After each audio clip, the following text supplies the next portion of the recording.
If you dig the twisted, admire the outlandish, and are enamored by the unusual, you're in the right place. True crime, the supernatural, the unexplained, now you're speaking our language. If you agree, join us as we dive into the darker side. You know, because it's more fun over here. Welcome to Total Conundrum.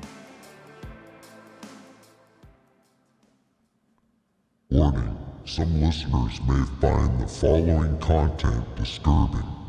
Listener discretion is advised. Ha ha ha ha. Welcome back, Conundrum Crew. Today we're taking you deep into the heart of the American Midwest, to a place that should have been the stuff of country dreams. Horses grazing in fields, peaceful woods, and a gorgeous mansion tucked away from the world. A Hallmark movie waiting to happen. Except this one was written by Stephen King on a bad day. We're talking about Fox Hollow Farm, a place where appearances were everything, but behind the white fences and the manicured lawns lurked a horror so deep it still stains the ground today. Serial murders, secrets, a whole lot of mannequins. Because what's scarier than mannequins? Nothing. Absolutely nothing. Except maybe the real ghosts people say still wander the property. Today, we'll walk you through the life of the man who turned a dream home into a nightmare playground, the victims who tragically crossed his path, the bone-chilling hauntings that followed, and, because it's us, we'll have a few fun pit stops along the way. Because we all know sometimes you need a break from murder with a little bit of haunted real estate humor. Exactly. So grab your sage, your EMF meters, and maybe a life preserver for the pool. Trust me, you're gonna want to float, not sink. And something solid to hold on to, because where we're headed, the mannequins aren't the only ones watching. But hey, before we dive into the steamy murder spas and the ghostly grabby hands, make sure to follow, like, and subscribe wherever you're tuning in. Drop us a review on Apple or Spotify. It helps more Conundrum crew members find us. And if you're catching us on YouTube, smash that notification bell so you don't miss a single tale of terror. You got a creepy story or a place you think we should cover? Hit us up anytime at totalconundrum.com or come hang out with us on Instagram, Facebook, or X. We love hearing your stories, but please, seriously, no haunted mannequins in the mail. We have enough troubles keeping the ones in our nightmares under control. Ha! Unless you're sending a mannequin armed with sage bundles and an eviction notice for any lingering ghosts, then we'll allow it. We could use it in our Halloween display. And stick around until the end because we've got trailers from two of our favorite podcast pals, The Suspended Sentence and Zach Solved Mysteries. If you love strange mysteries, haunted places, and the kind of legends that make you leave the lights on, you're definitely going to want to check them out. All right, let's crack open the gates of Fox Hollow Farm, where the fences keep the horses in, but couldn't keep the nightmares out. This is the true horror of Fox Hollow Farm. Welcome to Carmel, Indiana. Picture it, the early 1990s, a town known for its charm, its wealth, and its never-ending supply of roundabouts. It was the kind of place where neighbors waved, lawns were perfectly mowed, and a missing persons flyer was as rare as a haunted doll at a garage sale. Safe, cozy, boring, until it wasn't. Until a 6,000 square foot Tudor-style mansion just outside of the city limits, nestled behind a curtain of woods, became a house of unimaginable horrors. Fox Hollow Farm, home to Herb Baumeister, husband, father, successful businessman, and behind closed doors, one of Indiana's most prolific and horrifying serial killers. From Welcome to the Neighborhood to You're Never Leaving Alive, real quick. Yeah, you don't exactly find that listed under the Zillow description. Before we crack open the case, let's set the scene. We're in Carmel, Indiana, a picture-perfect suburb just north of Indianapolis. The kind of place with sprawling neighborhoods, country clubs, and enough live, laugh, love signs to build a small fort. Come for the low crime rate, stay for the synchronized lawn watering. In the late 80s and early 90s, Carmel wasn't just growing, it was booming. Families flocked there for the promise of peace and prosperity. It was consistently ranked as one of the safest towns in America, where your biggest worry was a rogue soccer ball, not a serial killer lurking behind the hedges. Yeah, murder capital of the Midwest wasn't exactly on the town brochures. Fun fact, Carmel has over 140 roundabouts, more than any other city in the United States. So they like to go in circles. Roundabouts are disgusting. Nothing says safe suburb like getting lost in a traffic circle until a ghost shows up to direct you. Excuse me, sir. This is your fourth lap. Please follow the light to the exit. And then take the second right. But underneath all that Midwestern perfection, there were secrets brewing, dark secrets. And at the center of it all, standing behind that picturesque white fence at the end of the private drive, was Fox Hollow Farm. A house built for the American dream and repurposed for an American nightmare. Let's rewind the clock a bit. Before the hauntings, before the police tape, there was just a kid named Herb. Which sounds like the name of a guy who'd fix your lawnmower. Not this. Herbert Richard Baumeister was born in 1947 in Indianapolis, Indiana. By all appearances, he had a normal middle-class upbringing, but you know how it goes. Appearances can be deceiving. Like that guy who seems chill at the barbecue until you find out he's buried several grill masters in the backyard. Even as a child, Herb showed some seriously alarming behavior. He was isolated, awkward, obsessed with death. There were whispers about cruelty towards animals, and there was even a pretty unsettling story involving a urine fixation. He used to ponder what it would be like to taste human urine. He also enjoyed urinating on teachers' desks. We're just gonna say it wasn't a phase he grew out of, and leave it at that. Psychologists eventually diagnosed Herb with paranoid schizophrenia and antisocial personality disorder when he was still young, but in true brush-it-under-the-rug fashion of the 60s, he never received any real treatment. Because why treat a serious mental illness when you can just tell a kid to walk it off? Exactly. Herb learned pretty quickly how to fake normal. He threw himself into chasing the suburban American dream, the career, the family, the white picket fence. Welcome to the 1950s, America. Bury your trauma and smile for the neighbors. As an adult, Herb drifted through a series of jobs, but eventually carved out success for himself. He opened a chain of Save-A-Lot thrift stores, turning secondhand treasures into first-class fortune. And I can only assume somewhere in the miscellaneous bin, there was a mannequin arm. Just saying. Possibly. From the outside, it looked like Herb had it all. He married Julie Baumeister, a high school journalism student he met in college. They built a life together, 3 kids, a gorgeous sprawling estate, the now infamous Fox Hollow Farm. But behind closed doors, things weren't exactly the picture-perfect romance.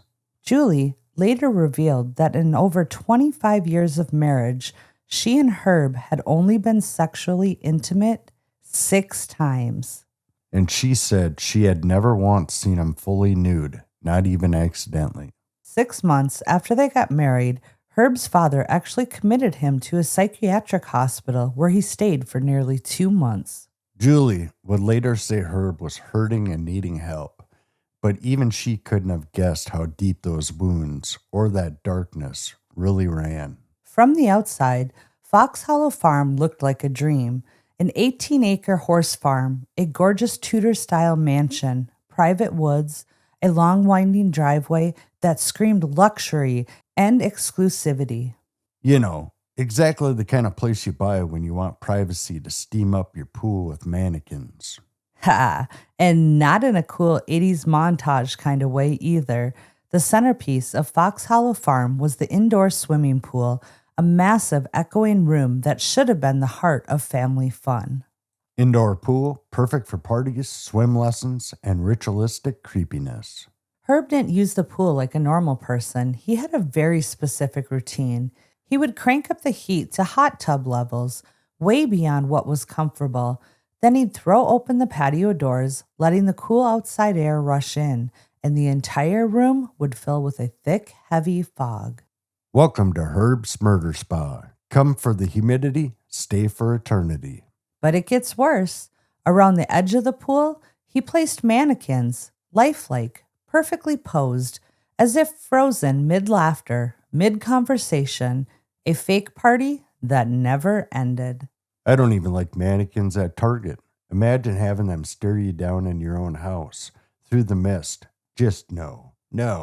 To Herb, it wasn't just decoration, it was atmosphere, an illusion that the pool was buzzing with life, when in reality, it was a private, silent stage for much darker acts. When Herb brought the men home from Indianapolis bars, there were no big, lively parties waiting for them. It was just Herb, the mannequins, and a heavy, suffocating steam. That's straight up horror movie material. And for many of those men, that pool was the last thing they ever saw. Herb Baumeister wasn't prowling the dark streets of his own suburban paradise for victims. No, he traveled about 20 minutes south into Indianapolis. Specifically into the nightlife scene, the bars, the clubs, places where young gay men gathered, looking for friends, fun, connection. And he knew exactly what to say. He would come off charming, casual, harmless. He'd offer them drinks, a party, a place to hang out after last call. And what could be safer than a wealthy suburban guy with a big fancy house? But once he got them back to Fox Hollow Farm, things turned deadly. Herb's preferred method was strangulation, often during sexual encounters, blurring the lines between danger and trust until it was far, far too late. He didn't just murder. He betrayed every ounce of safety he pretended to offer. Several young men lost their lives in that house, and in many cases, their family never even got the chance to bury them properly. The victims we know by name deserve to be remembered. Roger Allen Goodlett was one of them, 33 years old, beloved son. He had a bright smile and a big heart. His mother never stopped searching for him after he vanished. Alan Broussard, 28 years old. He was described as lively and warm, someone who could walk into a room and instantly make friends. And Jeffrey Jones, just 31 years old, he worked hard, he loved his family, and he deserved a hell of a lot more life than he was given. Unfortunately, because of the way the remains were discovered, scattered, fragmented, mixed, and burned, sadly, many victims remain unidentified even today. Which means there are families out there that still don't know, still wondering. Still waiting for closure that might never come. We will touch on more of the identified victims coming up. We're telling this story today not just because of the horrors of what happened, but because their lives mattered. Their dreams mattered. And we'll keep their memories alive because the darkness that took them shouldn't ever be stronger than the light they left behind. As investigators dug deeper into Herb Baumeister's crimes, they started asking a chilling question.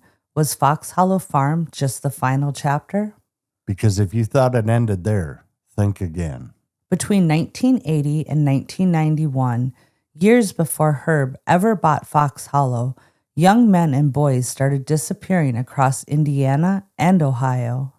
Each victim had chilling similarities, targeted from downtown Indianapolis gay bars, found along Interstate 70, dumped like trash in rivers, streams, and ditches, strangled to death. There was Michael Sean Petrie, just 15 years old, found naked in rural Hamilton County in 1980, a young boy trying to survive who trusted the wrong stranger. Maurice Allen Taylor, 22, his body discovered in Weasel Creek in 1982, suspected strangulation. Delvoyd Lee Baker, just 14, seen getting into a blue van before his life was stolen. Michael Andrew Mick Riley, 22, vanished after leaving the Vogue Theater in Indianapolis, found strangled and dumped near Greenfield. Eric Allen Rotger, 17, disappeared in 1985, found near a stream in rural Ohio, rope burns, a brutal death. Michael Allen Glenn, 29, handyman, found in a ditch near Eaton, Ohio, identified years later by fingerprints. James Boyd Robbins Jr., 21, his naked body found 2 days after he left home in Indianapolis. Stephen Lynn Elliott, 26, left his home in the city and ended up strangled near Interstate 70. Clay Russell Boatman, 32, a licensed practical nurse, left for a night out and never came home. Thomas Ray Clevenger Jr., just 18, found near abandoned railroad tracks. And Otto Gary Becker, 42, the last known victim linked with the I-70 killings, found dumped on a rural gravel road, 11 lives taken far too soon, most of them young, vulnerable, unseen by a world too willing to look away. And the killings, they stopped in 1991.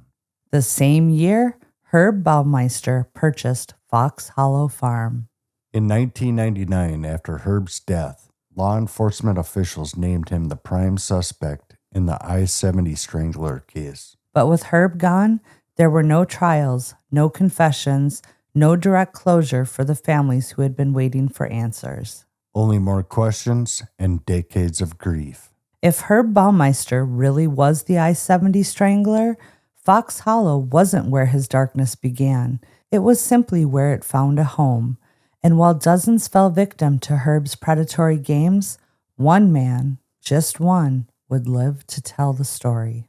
The man who trusted his gut and escaped. Let's talk about Tony Harris. While dozens of young men tragically lost their lives at Fox Hollow Farm, one man lived to tell the story. And in true horror movie fashion, it all started with what should have been just a casual night out. In the summer of 1994, a man we know today only by the alias Tony Harris met a stranger at a popular Indianapolis gay bar.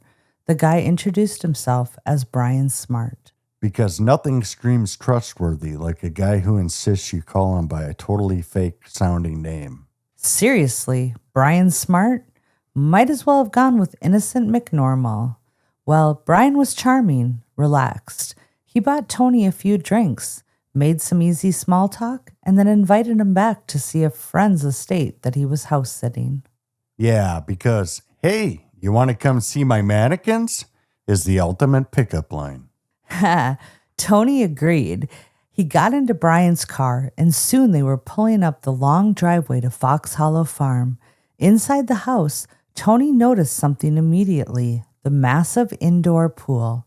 The mannequins staged around the poolside, positioned like they were in mid-party, frozen smiles, plastic stares, and the thick, steamy fog from the overheated pool clinging to everything. If that's not your cue to run, I don't know what is. But Tony stayed calm. Brian offered him a drink, and they talked casually, at least at first. Then Brian made a strange suggestion. He asked Tony if he was into breath play, erotic asphyxiation. Which is already a pretty big red flag. But then Brian suggests Tony strangle him first, just for fun. Tony played along. He pretended to participate. He pretended to go along with the fantasy, but deep inside, his instincts were screaming. Tony had that spidey sense tingling. Best case of noping out I've ever heard. And somehow, miraculously, Tony managed to stay cool enough to get out of there alive. He made an excuse and talked his way back to the car and got out. Tony's cool head didn't just save his own life. It would later help break the entire case wide open. Moral of the story, trust your gut, especially when mannequins are involved. And because Tony survived, he became the key witness who finally led investigators to the monster hiding behind Fox Hollow's perfect facade. Tony Harris's narrow escape didn't just save his own life. It cracked open a case that had been brewing quietly just beneath the surface of Carmel's perfect suburban bubble. And it turns out Tony wasn't the only one sounding alarm bells. Families had been raising concerns for months, even years, about young men vanishing without a trace. Mothers, fathers, friends, they filed missing person reports, begged the police to take the disappearances seriously. But in typical 90s fashion, because many of the victims were gay men, the cases were often brushed aside, labeled as runaways, lifestylers, total nonsense. It's infuriating. If the police had acted faster, maybe fewer lives would have been lost. But while the official response lagged, one man did listen. Enter private investigator Virgil Vandegrift. Best detective name ever. Right? Virgil wasn't just a PI. He was a former Marion County Sheriff's deputy who had seen it all, and he believed the families. Imagine that, actually believing people when they say their loved ones didn't just disappear to start a new life. Virgil connected the dots between the missing persons reports and Tony Harris's chilling story about Brian Smart and the creepy indoor pool scene. Tony even managed to spot Herb, aka Brian, again later at the bar, confirming his identity. With mounting suspicions, investigators began quietly surveilling Herb Baumeister, but there was a catch. Fox Hollow Farm just wasn't Herb's property, it was marital property, meaning they couldn't just waltz in and search without permission. And somehow, even after all this, the police still couldn't get a search warrant. Not without more direct evidence. That's when Julie Baumeister, Herb's wife, stepped in. Plot twist, the wife saves the day. Julie, who was in the middle of filing for divorce, was beginning to piece things together herself.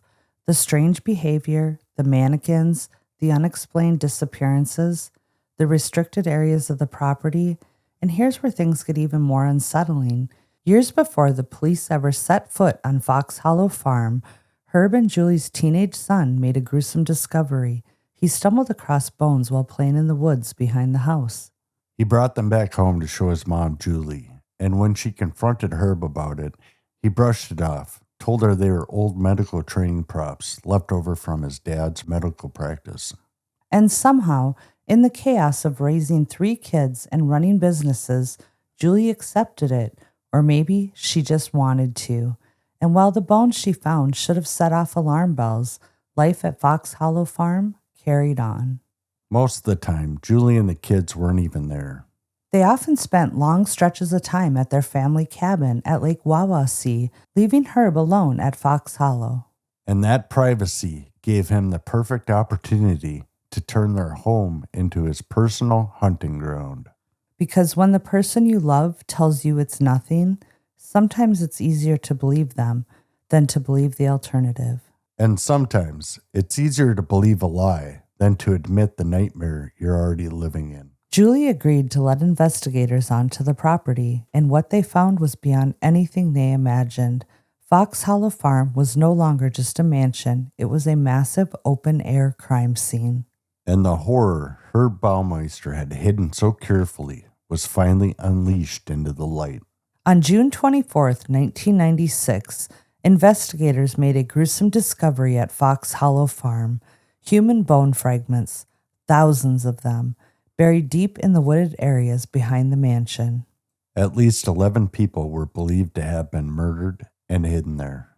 And while initial searches uncovered a horrifying amount, the story didn't end in the 90s. In December 2022, over 25 years later, a new forensic search was launched at Fox Hollow Farm. Investigators recovered 1 new bone fragment and identified 20 additional locations on the property that might still be hiding more remains underground. As of January 2024, forensic teams are still hard at work trying to process nearly 10,000 individual bone fragments recovered from the property. 8 of Herb Baumeister's victims have now been officially identified. Johnny Lee Bear, 20 years old, missing since 1993. Jeffrey Allen Jones, 31, missing in 1993. Richard Douglas Hamilton Jr., 20, vanished that same summer. Alan Lee Livingston, 27, missing in August of 1993. His remains remained unidentified until October of 2023. Stephen Sperlin Hale, 28, missing in April 1994. Alan Wayne Boussard, 28, Last seen June 1994. Roger Allen Goodlett, 33, missing just a month later in July 1994. Michael Frederick Kieran, 45, last seen March 1995. And just last year, in January of 2024, authorities identified the remains of Manuel Resendez, 34, who disappeared after visiting a gay bar in downtown Indianapolis. Even more heartbreakingly, authorities have posthumously linked another victim, Jerry Williams Comer, 34, to Baumeister. He disappeared in August 1995. His vehicle was found abandoned at the Castleton Square Mall, but his remains were never recovered. The Hamilton County Coroner's Office continued to appeal for the public's help, urging families who have lost loved ones in the mid-1980s to the mid-1990s to submit DNA samples. There may still be missing sons, brothers, and friends waiting to be named, waiting to come home. Even after all these years, Fox Hollow Farms is still giving up its dead. With the discovery of thousands of human remains scattered across Fox Hollow Farm, authorities prepared to move in. They were ready to charge Herb Baumeister with multiple counts of murder. But there was just one problem. Herb was already gone.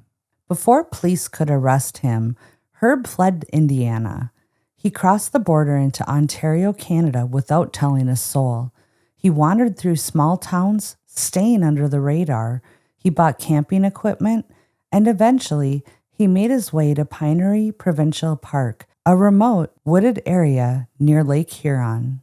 Nothing says not guilty like ditching your entire life and running to Canada. In July 1996, a hiker at the park found Herb's body. He had died from a self-inflicted gunshot wound to the head. And just like that, Herb Baumeister took the easy way out. He left behind a 3-page suicide note, but here's the kicker.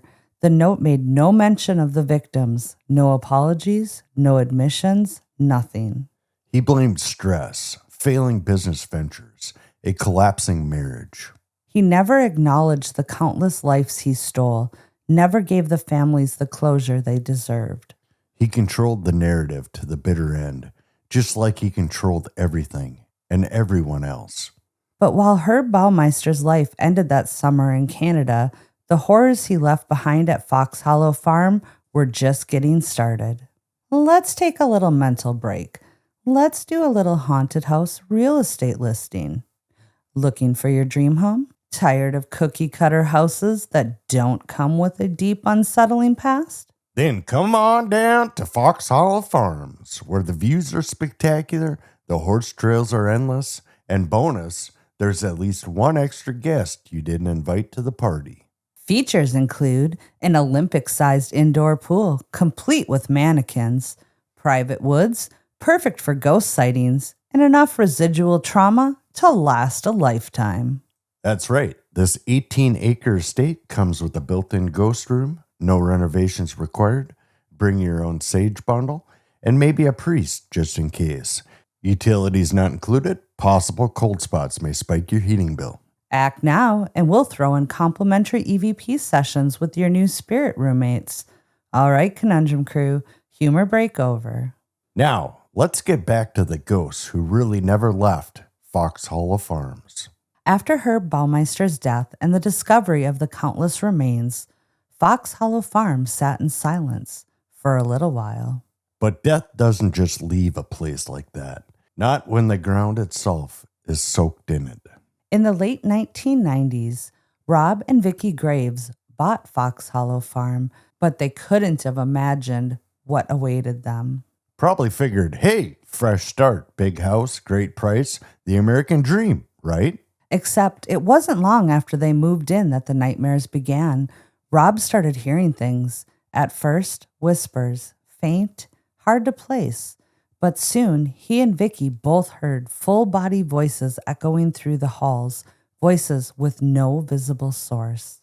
Voices that didn't belong to anyone living. Then there were wet footprints, puddles of water appearing out of nowhere, scattered along the tiled floor near the indoor pool. Which is fine if you have guests over. Not so fine when the only thing standing by the pool is a mannequin missing a hand. The hauntings weren't limited to just sounds or water. Both Rob and Vicky and even visitors reported seeing shadowy figures. Not just out of the corner of your eyes stuff, full-bodied apparitions. Figures, male, often darting through the woods or flashing by doorways inside the house. And always the feeling of being watched. Doors even slammed violently in empty rooms. Lights would flicker or shut off entirely, even when the wiring was checked and rechecked. Well, your wiring looks fine, Mr. Graves. Maybe it's just the dead or something. And then there were the physical attacks. Rob Graves reported being grabbed by unseen hands. Not a bump, not a shove, a full-on grip, hard enough to leave him shaken and bruised. That's not just spooky sounds at 3 a.m. That's dangerous. And no matter how many times they tried to rationalize it, the Graves family knew they weren't alone, and the more investigators came to study Fox Hollow Farm, the more it became clear something still roamed the property, something never left. After the strange activity at Fox Hollow Farms became public knowledge, it didn't take long for the paranormal world to come knocking. Because if there's anything ghost hunters love more than a haunted mansion, it's a haunted mansion with a murder pool. Multiple teams came through, but two of the most famous investigations gave us some of the most chilling evidence. In 2014, Ghost Adventures filmed an entire episode at Fox Hollow Farm. Big shock. They found stuff? Real stuff? Yep. First up, EVPs. Clear recordings of disembodied male voices whispering chilling phrases like, "Help me." And, "Get out." If a ghost says get out, I'm pulling up a chair. You started this conversation, buddy. Tell me why I have to leave. well, and it didn't stop there. Static cameras left running near the pool captured unexplained shadow figures moving back and forth, even when the room was locked and empty. Mannequins weren't moving, but something else definitely was. Thermal cameras also picked up severe temperature drops in specific spots around the pool, sudden drops of 20 degrees or more in isolated areas. It's either a portal to the afterlife or Herb left the AC on again. And get this, investigators' EMF meters and other electronics were repeatedly drained when placed near the mannequins. Batteries that had been fully charged just minutes earlier, completely dead. If the mannequins are draining batteries, great. I'll just switch to the old school film and see what they're hiding. Yeah, until they start moving. Then you'll see me setting land speed records and throwing a match behind me as I go. Classic Tracy move. If we had $1 for every haunted place you've threatened to burn down, we could buy our own haunted location by now. And then there was Paranormal Witness, Sci-Fi Channel's dramatized reenactment show. Nothing like a spooky reenactment actor sprinting past a pool to make you question your life choices. In that episode, Rob and Vicky Graves, the owners, were interviewed firsthand. They recounted seeing a shadow man by the pool. They described whispering voices so loud in their bedroom that it woke them up from a dead sleep. Leave it to the Ghost Adventurers to find the one pool where you definitely don't want a skinny dip. Come for the spirits? Stay because they pushed you in the pool. Well, all jokes aside, there's no question that whatever is lingering at Fox Hollow Farm isn't ready to be forgotten. And it's not just trapped memories. It's something intelligent, something angry, still looking for the living to notice them. Everything we've talked about so far, the murders, the hauntings, the strange phenomena, it all got captured in one chilling book. And trust us, this isn't your average things that go bump in the night ghost story. In 2016, paranormal investigators and author Richard Estep, along with Fox Hollow's then owner Rob Graves, published a book called The Horrors of Fox Hollow Farm, unraveling the history and hauntings of one of America's scariest locations. This book isn't just about spooky encounters. It's a deep, painful dive into the psychic wound left on that property. Because real horror doesn't just stay in the past, it stains everything it touches. The book includes chilling interviews, survivors who knew Herb Baumeister, paranormal investigators who captured disturbing EVPs and shadow figure sightings, and skeptical visitors who left convinced. And remember Tony Harris, the man who escaped Herb's clutches? Tony's story is featured heavily in this book. He talks about his experience surviving Herb's breath play game and how even years later he felt a deep, gnawing connection to the darkness that surrounded that property. Because you don't just walk away from something like that without scars. One of the most disturbing themes throughout the book isn't just that the spirits of the victims are trapped there, but that the house itself, the land itself, remains poisoned by the violence committed there. Residual hauntings, intelligent hauntings, entities that know you're there and sometimes don't want you to leave. Investigators recorded responses to questions, captured full-on figures darting between rooms. Equipment would fail repeatedly, only to work perfectly once they stepped off the property. It's not just a haunted house. It's a haunted memory. A nightmare that keeps playing itself over and over, long after the dreamer is gone. And today, Fox Hollow Farm still stands just outside of Carmel, Indiana, a beautiful estate hiding a darkness that refuses to be forgotten. A stunning house surrounded by thick woods and haunted by something much darker than shadows. The property is still a private residence, still owned by Rob Graves, who once bravely stepped into that nightmare without knowing what he was buying. And to be clear, there was no public tours, no overnight ghost hunts, no Instagram influencer haunted sleepovers happening here. Investigations are extremely limited and only by private request. Probably because there's a fine line between ghost hunter and ghost bait. But the stories, the spirits, the weight of what happened there, none of that has faded away. Fox Hollow Farms remains frozen in time, a living memory of life stolen, secrets buried, and a chilling reminder that evil can wear a smile and mow its lawn every Sunday. And sometimes, the scariest hauntings aren't the ones you can see. They're the ones that are woven deep into the bones of a place and the hearts it shattered. Imagine moving into your dream home. Gorgeous acreage, private pool, perfect place to raise your family, and then finding out your backyard's an unmarked graveyard. I mean, herbicides kill weeds, but Herb killed people. Let that one sink in. Well, all joking aside, the real heart of this story isn't about the haunted house. It's about the lives lost, the young men who deserve so much more than the fate that they were dealt. The men who have been identified, and the many others whose names we may never know. And survivor Tony Harris, the one who trusted his gut, escaped, and bravely spoke out, risking everything to help bring the truth to light.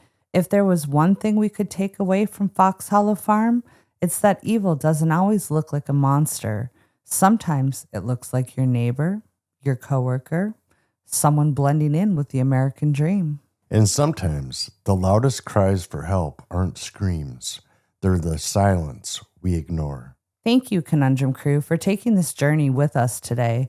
And to the victims and their families, you are not forgotten. Next time, we're lightening it up just a bit. Because after haunted mannequins and murder spas, we could all use a palate cleanser. Seriously. Next episode, fewer corpses, more chaos. Well, until then, stay curious, stay weird, and stay out of the roundabouts. And keep on creeping on. We love you. Bye. Thanks for hanging out with us here at Total Conundrum. Please make sure to check out our website and blog at totalconundrum.com for news, upcoming events, merch, bloopers, and additional hysteria. You never know what will pop up, so be sure to follow along. If you want to show your support for Total Conundrum and gain access to all of our bonus content, please visit our Patreon page. You can also follow us on Facebook, Instagram, and Twitter. The links are available in our show notes. If you have any questions, comments, recommendations, or stories to share, please email us at contact@totalconundrum.com. Episodes are available on Apple Podcast, Spotify, or wherever you listen to your favorite podcasts. If you like the show, please rate, review, and subscribe on Apple Podcasts. We appreciate the love. Keep on creeping on, mother cluckers.